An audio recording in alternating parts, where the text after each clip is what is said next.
All right, good morning, everybody. Welcome to the channel here. It's about 8 o'clock this morning. It's pretty nice outside. I think it's going to be pretty warm today too. So, um, one thing I was just wanting to talk about was here we're on like what day 5 of the Tyler Robinson preliminary hearing, and it just it kind of irritates me a little bit. I I see this, all these headlines and stuff, like, oh, bombshell testimony in the Tyler Robinson case from yesterday. This is, damning uh, evidence for the defense team. And it's like, I mean, I know justice is blind and you want to be impartial, but does it need to be stupid as well? It's like all the stuff that's being revealed in this preliminary hearing, aside from some new video footage, it's all stuff that we knew like days after the incident happened back in September. All this information that's coming out is stuff we knew 10 months ago. It's There isn't anything new going on here. We knew he engraved the bullets. We knew about the texts. We knew about the letter under the keyboard. Um, I mean, there was footage of him. We knew about the gun.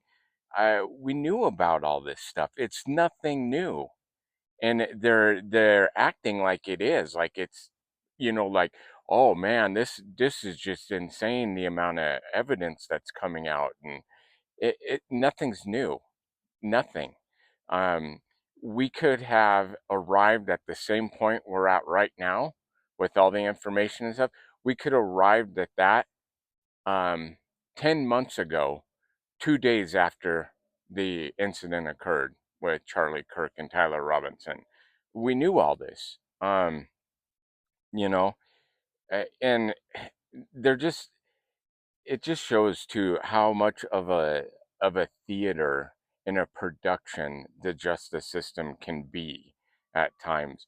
Right now it's the preliminary hearing, so all they're doing is they're in a dress rehearsal.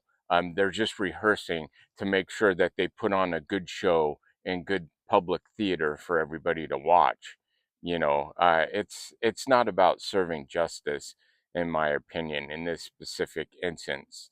um, if you really wanted to serve justice, this case would have been tried months ago, and Tyler Robinson would be in jail for the rest of his life, in my opinion. You know, um, I just, this whole thing is just being made a complete show, political theater, public theater. And I think it's, when we take this approach to cases like this and dragging them out for really absolutely no reason, um, it's kind of disrespectful to the family and the friends of the victim. I mean, it's disrespectful to Erica and her family and Tyler, and um, Charlie's family. And I'm sure it's hard for Tyler Robinson's family too. This affects everybody that's involved in one way or the other. You have two lives that are over, essentially here. Tyler Robinson's life is over, and of course, Charlie's life is over. So, there's got to be a better way to approach cases like this. How many hundreds of thousands of taxpayer dollars have been spent on this show, on this theater, to basically arrive at a point right now that we could have easily arrived at 10 months ago. It just is beyond me, how how the justice system works. It's just a complete theater, is all it is, and when it comes to cases like this. So that was about all I had to say this morning. So I will, hope you guys have a good day, and I'll see you in the next one. Bye.